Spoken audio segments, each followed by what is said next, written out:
네, 이번 시간은 트리메토프린 설파메톡사졸이라고 하는 TMP, SMX라고 많이 알려져 있죠. 또는 뭐 셉트린으로 많이 알려져 있기도 하고 박트림이라는 이름도 있고요. 자, 설포나미드 계열인데요.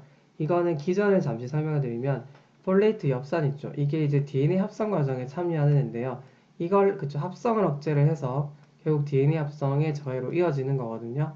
자, 그래서 폴레이트를 방해한다, 합성을 방해한다라고 생각하시고 핵심적인 건 DNA 합성이 안 되니까 결국 항생제 역할을 할 수 있는 겁니다.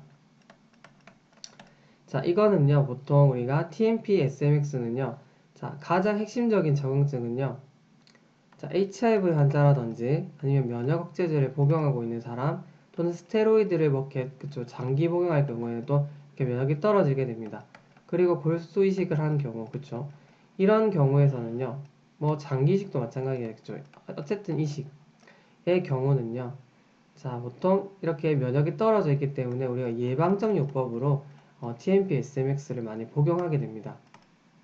자, 그런데요, 왜 이렇게 예방적 요법으로 사용할 수 있냐면요, 이게 이제 커버를 좀 생각보다 많이 하게 돼요. GPC. 자, GPC가 뭐죠? 그람 파지티브 폭사이죠. 그람 양성구균과 녹농균을 제외하고는 대부분의 GNR이라고 하는 그람 네가티브 라즈. 자, 그람 음성 막대균, 얘네들을 거의 커버를 합니다. 물론 녹농균은 안 되고요.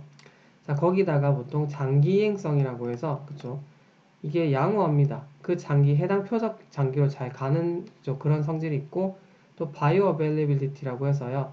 자, 이게 거의 100%거든요.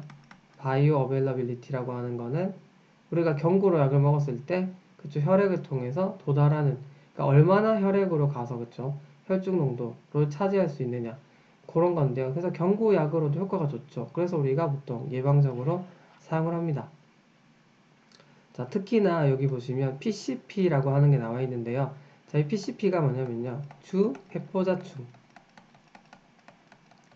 폐렴이란 뜻인데요. 자, 진균이라고 생각하시면 됩니다.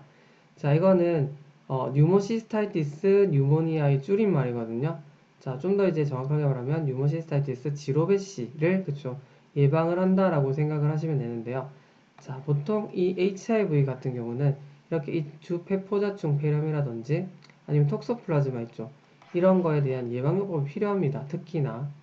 그리고 이제 스펙트럼이라든지 적응증, 제가 이제 쭉 많이 써놨는데요.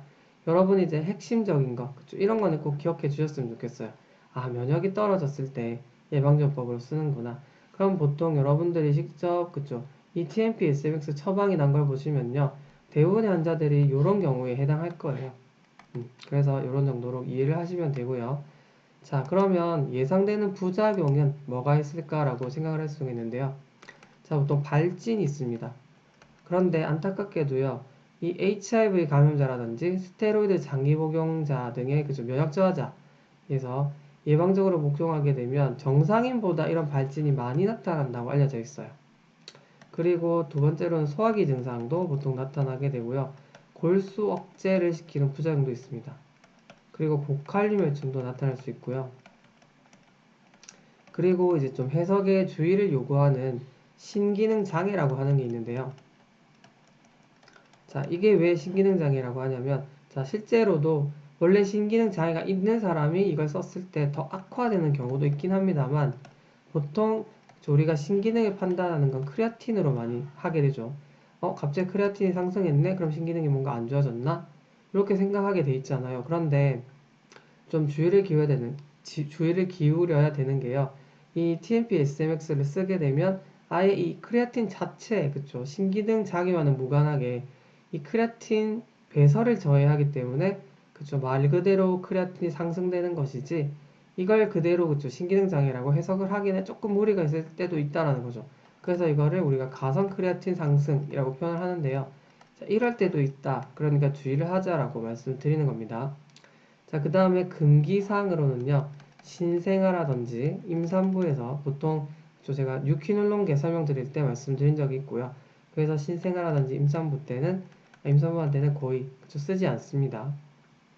자, 이렇게 전반적으로 핵심적인 사항에 대해서만 설명을 드리고요. 나머지는 여러분이 쭉 한번 내리면서 이해를 한번 해보셨으면 좋겠습니다. 네, 수고 많으셨습니다.